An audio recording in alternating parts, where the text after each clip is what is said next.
Subscribe करें हमतन गोश को और देखिए दिलचस्प और मज़ेदार कहानियाँ। तो अभी घंटी के निशान को दबाइए और नोटिफिकेशंस को ऑल पर सेट कर लें और शामिल हो जाएं हमारे उन सब्सक्राइबर्स में जिनको मिलते हैं हमारी वीडियोस के नोटिफिकेशंस रोजाना। साथ ही साथ हमारी वीडियोस को लाइक भी करें और शेयर भी किया करें। तो चलते हैं कहानी की तरफ। पेश खिदमत है सफरीना, किस्त नंबर 46। उन्होंने आपस में कोई बात नहीं की। करते भी कैसे और करते भी तो क्या। सुलेमान का ऐसा जख्म था कि वो मर कर भी नहीं भूल सकते थे। जलील गए, अम्मी गईं, सुलेमान गया, आगा गया, भाई गया, सब गए। हाय हाय सकीना, तुम तो रुल गई, बर्बाद हो गई, सकीना ने आहें भरते हुए कहा। वो दोबारा से रो पड़ी थी। पता नहीं अल्लाह हमसे ऐसा क्यों करता है, पता नहीं अल्लाह हमसे क्या चाहता है, सकीना खुद से बोले जा रही थी, जबकि सिकंदर खामोश खड़ा सकीना को बोलने दे रहा था।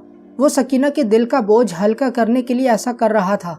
सही है, सब सही है, मैं तेरी रजा में राजी मौला, मैं तेरी रजा में राजी। अचानक सकीना को सुलेमान की बातें याद आ गईं, जो उसने दरखान और सुलेमान के साथ बैठकर की थीं। अभी सकीना ये बातें कर ही रही थी कि जालिम कमरे में जाहिर हुआ। उसके कंधे पर एक बड़ी सी बोरी थी और दूसरे हाथ में एक थैली थी। जालिम ने बोरी को कमरे के कोने में रखा। उसे खोलकर एक खूबसूरत मगर महंगी सी कालीन निकाल कर कमरे में बिछाने लगा। सिकंदर भी जालिम को देखकर उसकी मदद करने लगा और फिर दोनों ने साथ मिलकर कमरे में कालीन बिछा दी। इसके बाद जालिम ने थैली को खोला। उसमें खाना था। शायद उसने सोचा कि सिकंदर और सकीना भूखे होंगे, इसलिए आते हुए अपने साथ खाना भी ले आया। उसने थैली को कालीन पर रख दिया और खाना उस पर चुन दिया। सकीना बहन, खाना खा लो। सिकंदर साहब, आप भी आ जाएं। जालिम ने दोनों को पुकारा। मुझे भूख नहीं है, सकीना बोली। आप दोनों खा लें। जालिम ने यह सुनकर सिकंदर की तरफ देखा। वो भी खाना नहीं खाना चाहता था। ऐसे मुश्किल वक्त से गुजरने के बाद किसे भूख लगनी थी। आ जाएं बहन, खा लें, आप दोनों ने सुबह से कुछ नहीं खाया है। जालिम ने दोबारा कोशिश की। सकीना कुछ न बोली, बल्कि गर्दन इनकार में हिला दी। अगर आका सुलेमान बोलते तब भी आप ना खाती। जालिम ने अचानक से अजीब बात कर दी। ये सुनते ही सकीना किसी सोच में चली गई और फिर जैसे बिच्छू के कांटे के बाद इंसान झटका खाता है, वैसे ही सकीना ने झटका खाया। क्यों नहीं खाऊंगी, जरूर खाऊंगी। सकीना जल्दी से उठकर खाने के करीब बैठ गई। ये सिर्फ मैं खाऊंगी, कोई और नहीं खाएगा, समझे। सकीना ने बच्चों की तरह सारे खाने को अपनी तरफ खींच लिया। भाई, सकीना अब कभी भी आपकी बात को रद्द नहीं करेगी, कभी भी नहीं।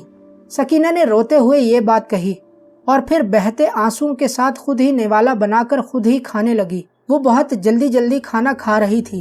एक निवाला मुंह में नहीं जाता कि दूसरा निवाला मुंह में डाल लेती।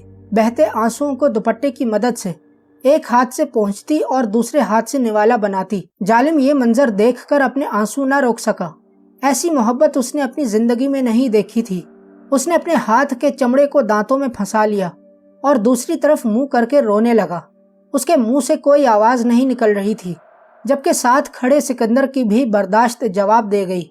उसे भूख नहीं थी, लेकिन फिर भी वो आगे बढ़कर सकीना के साथ बैठ गया। उसने जैसे ही रोटी का निवाला बनाने के लिए हाथ बढ़ाया, सकीना ने उसके हाथ को पकड़ लिया। नहीं, कोई नहीं खाएगा, ये सारा मेरा है और मैं ही खाऊंगी, सकीना रोते हुए बोली। जालिम को भूख लगी होगी, इसे भी खाने दो ना। सिकंदर की आवाज रुंध गई। मुझे भूख नहीं सिकंदर साहब, जालिम ने रोते हुए कहा। अच्छा, फिर ठीक है, सकीना ने जवाब दिया। क्यों भूख नहीं है? हाँ, क्यों भूख नहीं है?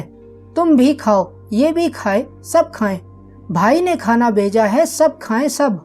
सकीना ने रोते हुए रोटी का नवाला तोड़ा और फिर खाने में डुबोकर जालिम की तरफ बढ़ाया।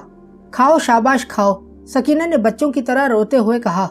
जालिम ने ना चाहते हुए भी मुंह खोला और सकीना ने नवाला उसके मुंह में डाल दिया। जालिम के गिरते आंसू सकीना के हाथ पर गिरे, मगर वो कुछ ना बोली। वो क्या बोलती, वो तो खुद रो रही थी। तुम क्यों नहीं खा रहे? खाओ ना, भाई ने खाना भेजा है, सकीना ने नवाला तोड़कर सिकंदर के मुंह की तरफ बढ़ाते हुए कहा। सिकंदर ने आंसुओं को रोकने की बहुत कोशिश की, मगर वो ये काम न कर सका। वो भी रो रहा था। जब तक खाना खत्म नहीं हुआ, सकीना खुद भी खाती रही और उन दोनों को भी नवाला बना बना कर खिलाती रही। खाना खत्म करने के बाद सिकंदर ने बर्तन इकट्ठा करने के लिए हाथ बढ़ाए, लेकिन जालिम ने उसके हाथ को पकड़कर रोक दिया और खुद ही बर्तन इकट्ठा करके कमरे के कोने में रख दिए।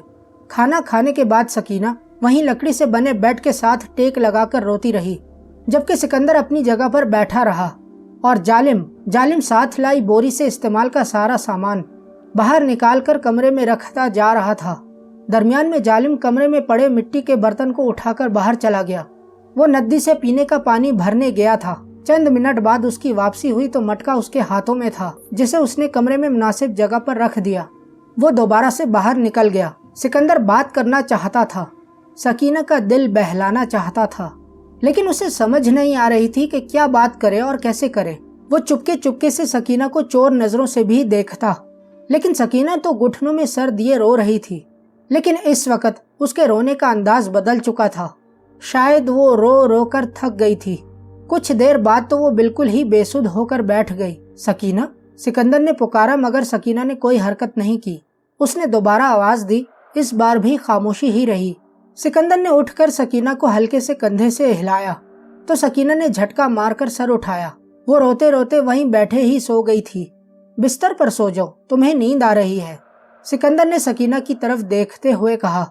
हाँ, सकीना ने नींद में कहा और फिर आहिस्ता से उठकर वहीं बिस्तर पर लेट गई। सिकंदर ने जालिम के लाए हुए सामान में से चादर निकाली और फिर सकीना को ओढ़ा दी। वो कुछ देर वहीं खड़ा सकीना को देखता रहा। रो रो कर सकीना की नाक लाल हो चुकी थी। थोड़ी देर खड़े रहने के बाद सिकंदर झोंपड़ी नुमा कमरे से बाहर निकला। जालिम उन दोनों को अंदर कमरे में छोड़कर बाहर दोबारा से काम में लग गया था। इस वक्त वो कमरे के साथ एक दूसरा छोटा सा कमरा बना रहा था, जबकि झोंपड़ी से थोड़े फासले पर लकड़ियों की एक छोटी मगर खूबसूरत सी दीवार खड़ी कर दी थी। ये दीवार चारों तरफ से बंद थी, लेकिन सामने की जानिब एक छोटा सा दरवाजा बना हुआ था। सिकंदर को बाहर देखकर जालिम ने कमरे का काम रोक दिया और सिकंदर के पास आ गया। सिकंदर साहब, खैर तो है ना, आप बाहर आ गए? जालिम ने पूछा। हाँ जालिम, बस कमरे में बैठा नहीं जा रहा था तो तुम्हें देखने बाहर निकल आया, सिकंदर ने दूसरे अधूरे कमरे की तरफ देखकर कहा। ये कमरा भी तकरीबन मुकम्मल हो चुका था। दरो दीवार और छत बिछा दी गई थी, लेकिन बस छत को महफूज करने के लिए। इस पर पत्ते वगैरह नहीं बिछे हुए थे। ये कमरा आप अपने लिए बना रहे हैं ना? सिकंदर ने पूछा। जी हाँ सिकंदर साहब, अब मेरा कोई और तो है नहीं। अब आप दोनों ही मेरे लिए सब कुछ हैं। पहले तो मैंने सोचा कि मैं एक जिन हूँ, मुझे कमरे की क्या जरूरत, लेकिन फिर सोचा कि आप दोनों के साथ हमेशा गायब होकर तो नहीं रह सकता ना, इसलिए अपने लिए ये कमरा बना रहा हूँ। वैसे बहुत खूबसूरत बना रहे हो। जालिम ने जिस तरह से लकड़ियों को इस्तेमाल करके कमरा, सहन और चार दीवारी बनाई थी, ये सब कुछ दाद देने के काबिल था। जालिम, हम सुलेमान और दूसरे लोगों को ऐसे ही छोड़कर आए थे। मेरा मतलब कि आप लोग दफनाते नहीं हो। सिकंदर को अल्फाज नहीं मिल रहे थे कि किस तरह से जालिम से सुलेमान का पूछा जाए। उसने सवाल करने में लफ्जों का चुनाव एहतियात से किया था। खाना खाने के बाद मैं वहीं गया था सिकंदर साहब, मेरे साथ कोई और तो था नहीं, इसलिए अकेले ही आकर सुलेमान, अंगोश और सब्जोर की तदफीन कर दी। ओह अच्छा जालिम, मैंने सुना है कि जिन्नात हमसे ज्यादा हैं, बल्कि बहुत ज्यादा तादाद में हैं, तो लाजमी बात है कि वहाँ भी होंगे जहाँ से हम आए थे। लेकिन क्या वजह है कि कोई भी सामने नहीं आया और ना ही तुम्हारी किसी ने मदद की? सिकंदर ने पूछा। सिकंदर साहब, हम जिन्नात के कबीले होते हैं और हम अपने कबीले तक ही महदूद होते हैं। ऐसे ही ना किसी के मामले में बात करते हैं और ना टांग अड़ाते हैं। वहाँ बहुत तादाद में जिन्नात थे, लेकिन एक तो वो लड़ाई देखकर डर गए और दूसरा उनका हमसे कोई ताल्लुक नहीं था, इसलिए कोई भी आगे नहीं आया, जालिम ने जवाब दिया। अच्छा, सिकंदर ने ज्यादा नहीं कहा। अचानक सिकंदर को ऐसा लगा जैसे पीछे कोई आ रहा है। सामने खड़े जालिम की आंखों में भी चमक उभरी थी। ये सकीना थी जो कमरे से बाहर निकल आई थी और उसकी हालत अब कदरे बेहतर थी। क्या हुआ बहन, किसी चीज की जरूरत है?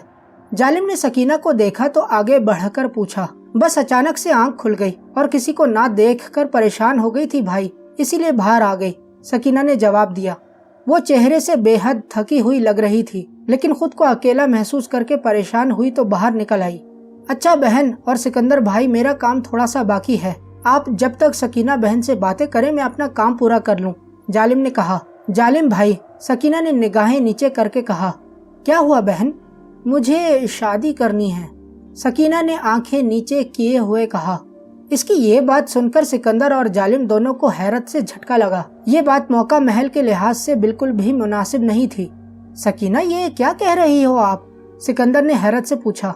उसे सकीना से इस बात की बिल्कुल भी उम्मीद नहीं थी, जबकि जालिम कुछ न कह सका। वो हैरत से सकीना को देख रहा था। सिकंदर, मुझे सुलेमान भाई ने आपसे शादी करने का कहा था, लेकिन उस वक्त मैंने जवाब नहीं दिया था, बल्कि कुछ वक्त मांगा था। लेकिन अब मैं चाहती हूँ कि हम दोनों शादी कर लें। सकीना की निगाहें बदस्तूर नीचे थीं। सिकंदर को कुछ समझ नहीं आ रहा था कि वो क्या बात करे, जबकि जालिम भी दोनों को हैरत से तके जा रहा था। बहन, आप अभी जाकर सो जाएं, सुबह इंशाल्लाह इस पर बात करेंगे, जालिम ने कहा। ठीक है जालिम भाई, लेकिन मैं वॉशरूम के लिए बाहर आई थी, मुझे हाजत हो रही है, सकीना ने मुंह ऊपर करके जालिम से कहा। ओह, जालिम सकीना की ये बात सुनकर परेशान हो गया। वो तो जिन था, कहीं भी जा सकता था, लेकिन सकीना तो लड़की थी, उसे तो हाजत के लिए मखसूस जगह चाहिए थी। बहन माफ करना, मुझे ये बात याद नहीं रही। अभी मैं आपको नजदीक ही एक जगह पर ले जाता हूँ और वापस आकर सबसे पहला काम यही करूँगा कि यहाँ हाजत के लिए एक छोटी सी जगह बना दूंगा, जालिम ने शर्मिंदगी वाले लहजे में कहा। सकीना ने कहा तो जालिम ने सकीना का हाथ पकड़कर जंगलात के करीब एक मुनासिब सी जगह देखकर सकीना को कुछ देर के लिए अकेला छोड़ा और उसे पानी लाकर देने के बाद वापस नाम पुकारने का कहा, ताकि हाजत से फारिग होकर जालिम उसे वहां दोबारा ले जाए। जबकि सिकंदर को वो दोनों वहीं घर में छोड़ आए थे। उन्हें गए 10 मिनट ही नहीं गुजरे कि वो दोनों वापस आकर सिकंदर के सामने जाहिर हो गए। सकीना ने सिकंदर से कोई बात नहीं की और सीधा कमरे में जाकर सो गई, जबकि जालिम वहीं कमरों से थोड़ी दूर एक छोटा सा लकड़ी का कमरा बना रहा था, जहां हाजत के लिए जाया जा सके। आसमान पर इस वक्त अच्छे खासे बादल थे और हल्की हल्की ठंडी हवाएं भी चल रही थीं। जबकि चांद की रोशनी बादलों में कभी छुप जाती तो कुछ देर बाद चांद अपना मुखड़ा दिखा देता। सिकंदर को वहां खड़े काफी देर हो गई। जालिम वॉशरूम के लिए कमरा बनाकर दोबारा से अपने कमरे में लग गया था। इस वक्त वो काफी तेज रफ्तारी से काम कर रहा था। सिकंदर ने सोचा कि जालिम से मदद के लिए पूछे, अगर उसे मदद की जरूरत हो तो उसकी मदद करे। लेकिन फिर उसने सोचा कि जालिम इंसान नहीं बल्कि जिन है और जिनों वाले काम भला सिकंदर कहाँ कर सकता है। कुछ सोचकर वो वापस कमरे की तरफ पलटा। कमरे में सकीना बेड पर सो रही थी। सिकंदर ने कमरे में चारों तरफ देखा और सामान में से चादर निकालकर वहीं बेड के करीब जमीन पर लेट गया। फजर के वक्त सकीना की आंख खुली।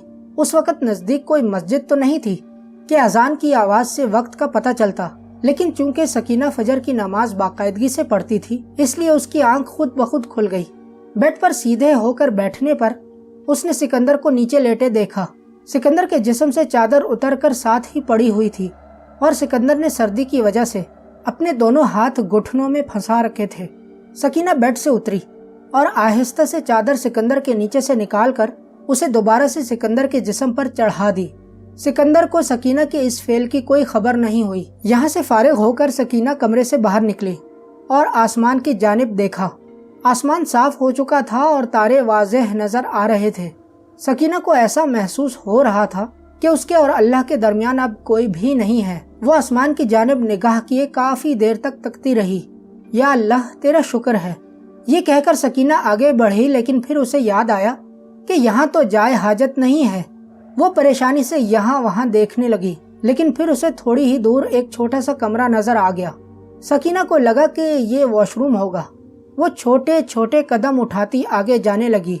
कमरे के लकड़ी से बने दरवाजे को खोलकर देखा तो हैरान हो गई। ये सिर्फ वॉशरूम नहीं था, बल्कि हर चीज से मुज़य्यन वॉशरूम था। वॉशरूम की एक दीवार पर तख्ती सी लगी हुई थी, जहाँ एक दिया जल रहा था, जबकि पानी के लिए एक बड़ा सा बर्तन रखा हुआ था। सकीना वजू बनाकर वॉशरूम से निकली तो सामने खड़े हेवले को देखकर चौंक गई। ये जालिम था जो अपने कमरे में लेटा हुआ था, लेकिन हालात के पेशे नजर जब उसे बाहर हलचल महसूस हुई तो वो अपने कमरे से बाहर निकल आया और अब उसके सामने सकीना खड़ी हुई थी। वजू के लिए निकली थी भाई, सकीना ने जालिम को देखकर कहा। किसी चीज की जरूरत हो तो मुझे आवाज दे देना बहन, मैं भी अपने कमरे में बैठा वजीफा कर रहा हूँ, जालिम ने मुस्कुराकर कहा। सकीना भी जालिम को मुस्कुराता देखकर मुस्कुरा दी। जी सही है भाई, ये कहकर सकीना अपने कमरे की तरफ जाने लगी। जाए नमाज कमरे में मौजूद बोरी में है बहन, जालिम ने पीछे से कहा तो सकीना ने मुड़कर शुक्रिया कहा और फिर कमरे में चली गई। किबला का अंदाजा करके जाए नमाज को कमरे के कोने में बिछाकर सकीना ने नमाज की नीयत बांधी और अपने रब के सामने खड़ी हो गई। सब तारीफें तेरे लिए हैं मौला, تو ہی اللہ ہے، تو ہی مولا ہے۔ اے نہایت مہربان رب، اپنی اس بندی کی حالت پر رحم فرما۔ اے جزا کے دن کے مالک، تیری بندی اس دنیا میں اکیلی ہے، لیکن تو اس کا ساتھ نہ چھوڑنا۔ یہ بندی تیری عبادت کرتی ہے اور تجھ سے ہی مدد مانگتی ہے۔ اپنی اس بندی پر رحم فرما اور اس گناہگار کو سیدھا راستہ دکھا، وہ راستہ جو تیری بندی کو تجھ تک لے آئے۔ اللہ اکبر۔ سکینہ نماز پڑھنے کے بعد جائے نماز پر ہی بیٹھ گئی، لیکن آج کمرے کی چھت بھی اسے اپنے رب کے درمیان اچھی نہیں لگ رہی تھی۔ وہ دعا مانگے بغیر ہی کھڑی ہو گئی اور کمرے سے باہر نکل کر چمن پر بیٹھ گئی۔ آسمان پر ابھی بھی اندھیرا تھا، لیکن ایک سکون تھا، ایک خاموشی تھی جو اسے اپنے رب سے ملانے کے انتظار میں تھی۔ وہ آنکھیں بند کر کے رب کے تصور میں چلی گئی۔ اس کے جسم پر لگ گئے تھے، وہ اڑتی جا رہی تھی آسمان کی جانب، ستاروں کی طرف، اپنے رب سے ملاقات کے لیے۔ آج اس کی رفتار بہت کم تھی، مگر شکوے ہزار تھے۔ وہ شکووں کا ایک پہاڑ لیے اللہ کی طرف اڑتی چلی جا رہی تھی۔ پہلا آسمان، دوسرا، تیسرا، ایک ایک کرتے وہ 7ویں آسمان کے قریب پہنچ گئی، اور پھر وہ پتھر نظر آ گیا جو اس کی منزل تھا۔ سکینہ نے اپنے پر بند کیے اور پتھر پر جا کر بیٹھ گئی۔ آ گئی؟ ایک نور تھا جو سکینہ کی طرف بڑھتا آ رہا تھا۔ ہاں مولا، ٹوٹ کر آ گئی۔ سکینہ نے روتے ہوئے نور کی طرف دیکھا۔ اتنی جلدی؟ سوال ہوا۔ ہاں مولا، اتنی جلدی۔ اچھا چلو خیر، کوئی بات نہیں، تم میرے منصوبے کو سمجھ نہ سکو گی۔ نور سے آواز آئی، آج تم سے ملنے کوئی آیا ہے۔ سکینہ نے چہرہ اٹھا کر یہاں وہاں دیکھا۔ پیچھے کالا آسمان تھا اور سامنے نور ہی نور۔ کون میرے اللہ؟ سکینہ نے تعجب سے پوچھا۔ ایسے نہیں، پہلے کھڑی ہو جاؤ، آواز آئی۔ سکینہ لمحے سے بھی پہلے کھڑی ہو گئی۔ وہ دیکھو، اپنی دائیں جانب، نور سے آواز آئی تو سکینہ کی نگاہیں اس طرف اٹھ گئیں۔ دائیں طرف سے ایک سایہ نور میں چلتا آ رہا تھا، چھوٹے چھوٹے قدم اٹھاتا، درمیانے قد کا۔ چونکہ سایہ دور تھا اس لیے صورت واضح نہیں تھی۔ کون ہے یہ؟ سکینہ نے پوچھا۔ خود ہی پوچھ لینا، مسکراتی آواز آئی۔ وہ سایہ آگے بڑھتا آ رہا تھا اور پھر سکینہ کے سامنے آ کر کھڑا ہو گیا۔ گھنگریالے بال جس میں مانگ نہیں نکلی ہوئی تھی کانوں پر پڑے ہوئے تھے، کھلی اور کشادہ سی پیشانی، تھوڑا گولائی میں بنا ہوا خوبصورت سا چہرہ جو 14ویں کے چاند کی طرح چمک رہا تھا۔ رنگ ایسا کہ سفید سرخی مائل، کالی کالی آنکھیں اور ان پر دراز خمدار ابرو جو ایک دوسرے سے جدا جدا تھیں، لیکن ان کے درمیان ایک رگ ہلکے سے نظر آ رہی تھی۔ آنکھیں ایسی کہ سکینہ ڈوبتی جا رہی تھی۔ وہ یک ٹک سامنے کھڑے انسان کو دیکھ رہی تھی۔ بلند سی ناک جس کی نوک سے چمک پھوٹ رہی تھی، چہرے پر خوبصورت سی گھنی داڑھی اور داڑھی کے ساتھ ہموار اور برابر رخسار۔ سکینہ کی نظر نیچے گئی تو گردن پر جا رکی، مورتی کی مانند گردن جو صفائی اور چمک میں چاندنی کی طرح تھی۔ کیسی ہو سکینہ؟ سامنے کھڑا انسان بولا، جس کے دانت موتی کی طرح چمک رہے تھے اور سامنے کے دانتوں میں چھوٹا سا خلا نظر آ رہا تھا۔ آپ کون ہیں؟ سکینہ اس انسان کے سحر میں کھو گئی تھی۔ اسے یاد نہیں کہ کچھ پوچھا گیا ہے۔ مجھے نہیں پہچانتی؟ پوچھا گیا۔